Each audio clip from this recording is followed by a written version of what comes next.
नमस्कार, मैं भूपेंद्र पटवा। एकता न्यूज में आपका स्वागत है। चलते हैं खबरों की ओर। धमतरी शहर के आमा तालाब रोड के पास श्रीमद् भागवत कथा का आयोजन किया गया है। कथा 24 दिसंबर से 1 जनवरी 2023 तक चली, जिसे सुनने बड़ी संख्या में श्रोता पहुँचे। कथावाचक पंडित मुरलीधर महाराज वृंदावन थे। कथा का आयोजन सिन्हा परिवार एवं वार्डवासियों के सहयोग से किया गया। कथा के 7वें दिन गोवर्धन पूजा एवं रुक्मणी विवाह का आयोजन हुआ, जिसमें भक्त रुक्मणी विवाह में थिरकते नजर आए। गाजे बाजे के साथ भगवान राधा कृष्ण का विवाह संपन्न कराया गया। आयोजनकर्ताओं ने बताया कि भगवत कथा का आयोजन हर वर्ष कराते हैं। कोरोना महामारी के कारण पिछले 2 साल यह आयोजन नहीं हो पाया। उन्होंने कहा कि सनातन धर्म को बढ़ावा देने के लिए ऐसे धार्मिक आयोजन कराते हैं।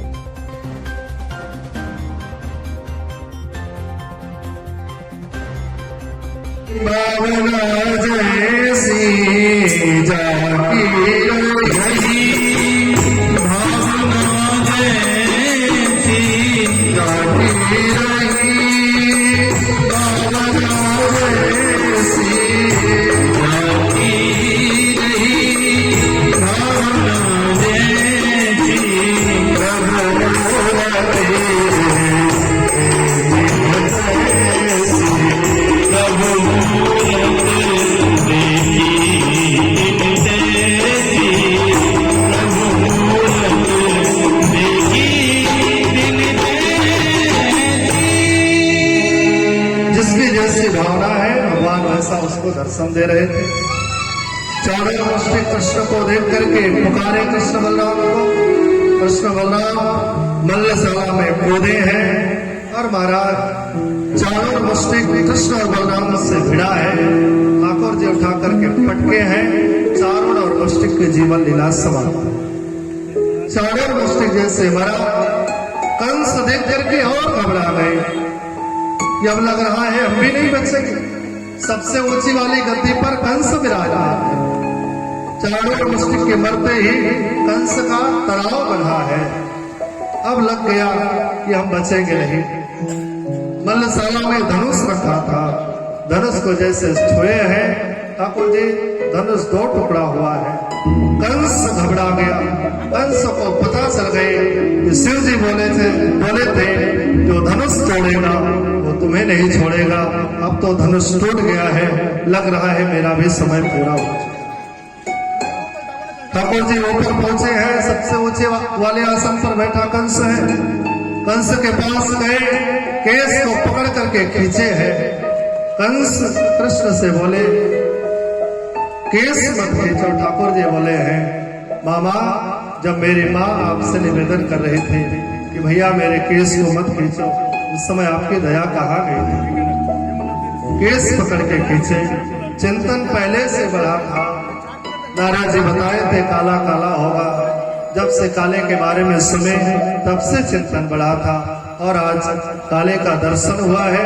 ठाकुर जी स्वयं काल के रूप में कंस को दिख रहे हैं। और महाराज चिंतन इतना बढ़ा था कि गोविंद को देखते ही कंस का कल्याण हुआ। प्रेम से बोलो कृष्ण लाल की जय। कंस की 2 पत्नी है, खूब रुदन की। ठाकुर जी खूब समझाए, मामी रो मत, आराम से रहो। कंस का अंत्येष्टि कार्य संपन्न हुआ है और महाराज उसके बाद गोविंद गए हैं उग्रसेन देवकी और वसुदेव को कारागार से मुक्त कर चरणों में प्रणाम किए। महारानी देवकी और वसुदेव कारागार से मुक्त हुए। सबसे पहले अपने बालक का मुंडन संस्कार करा। मुंडन कराने के बाद यज्ञोपवीत संस्कार कराए हैं और यज्ञोपवीत के बाद वेद अध्ययन के लिए गुरु जी के पास भेजे। प्रेम से बोलो सांदीपनी ऋषि के आश्रम में विद्या अध्ययन के लिए भेजे हैं। ये चर्चा हम आपसे कल करेंगे। वहां पर 64 कला की विद्या ठाकुर जी प्राप्त किए और महाराज सुदामा जी से मित्रता हुई है। 64 कला की विद्या प्राप्त करने के बाद कृष्ण बलराम जब मथुरा वापस आने वाले थे तो गुरुदेव के पास गए, गुरु जी से पूछे, गुरुदेव विद्या धन की दक्षिणा बताओ। गुरुदेव बोले हैं कि बेटा हमें दक्षिणा की आवश्यकता नहीं है, अगर दक्षिणा देना चाहते हो तो चले जाओ अपने माँ के पास। कृष्ण बलराम और माँ के पास में गए।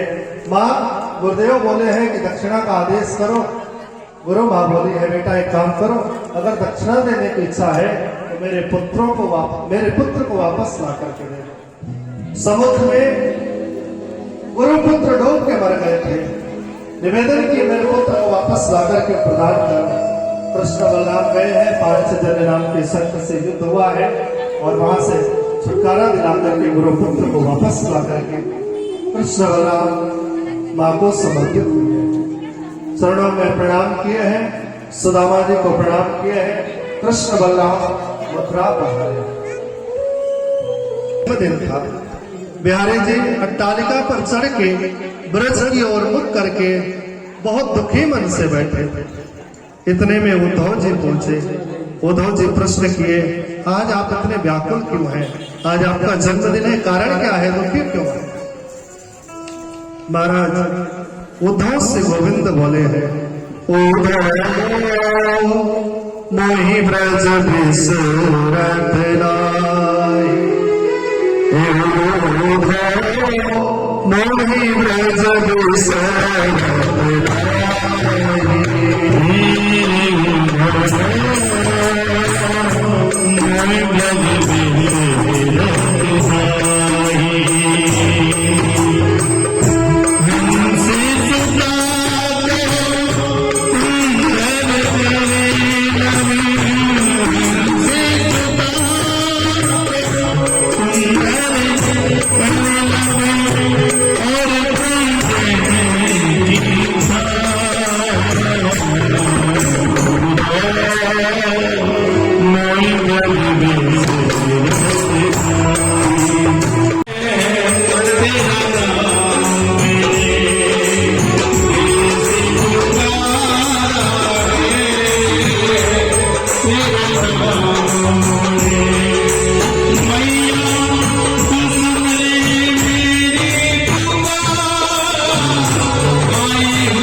कृष्ण कन्हैया की आरती कृष्ण कन्हैया की आरती कृष्ण कन्हैया की आरती कृष्ण कन्हैया की अधर मुरली बजैया की आरती कृष्ण कन्हैया की कृष्ण तुम मथुरा जन्म लिया नंद घर मंगलाचार कियो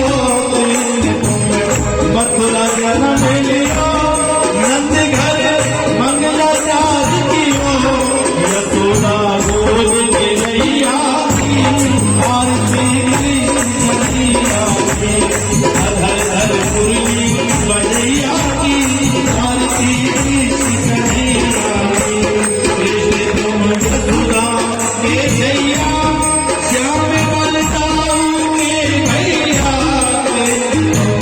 यशोदा के जैया श्याम बलदाऊ के भैया जगत बल गाय जरैया की आरती कृष्ण कन्हैया की धर धर मुरली बजैया की आरती कृष्ण कन्हैया की कृष्ण तुम राधा के प्यारे श्याम तुम भगतन रखवारे राधा के प्यारे श्याम तुम भगतन रखवारे जगत राज रचैया की आरती कृष्ण कन्हैया की अधर धर मुरली बजैया की आरती कृष्ण कन्हैया की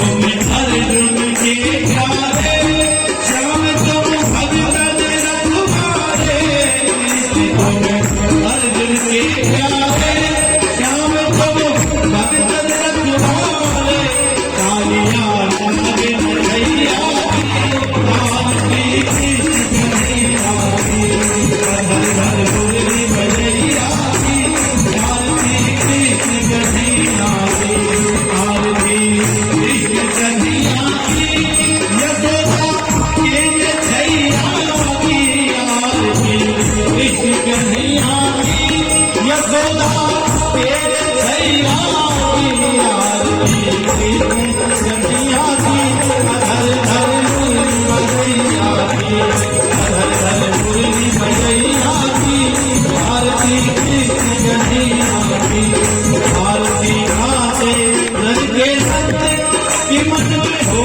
अति आनंद आरती बजैया की आरती कृष्ण कन्हैया की आरती कृष्ण कन्हैया की अधर धर मुरली बजैया की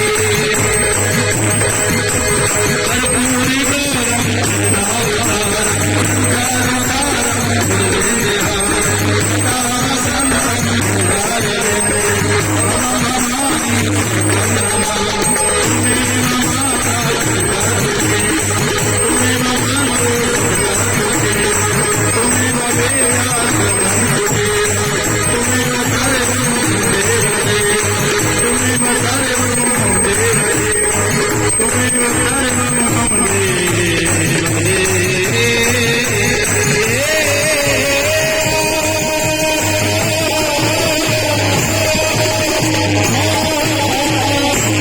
सिन्हा परिवार के द्वारा भागवत महायज्ञ कथा आयोजन हुआ है और उसमें वार्डवासी मोहल्लावासी मेरे को सहयोग दिए हैं।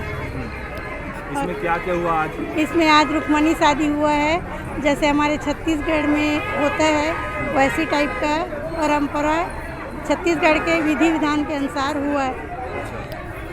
कौन दिन है आज भागवत का? आज 7वां दिन है। कौन आए हैं कथावाचक?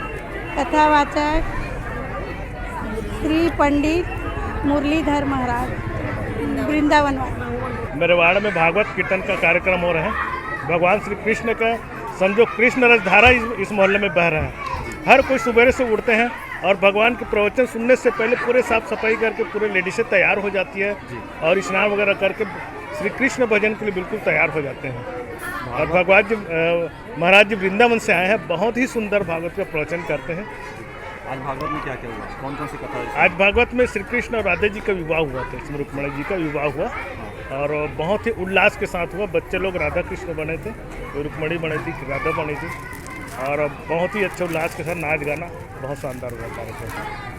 बहुत ही अपने हिंदुत्व का प्रचार प्रसार भी हो रहा है। लोगों में जब आस्था से जुड़ते हैं तो उनमें एक नियंत्रण रहता है उनके जीवन जीने का।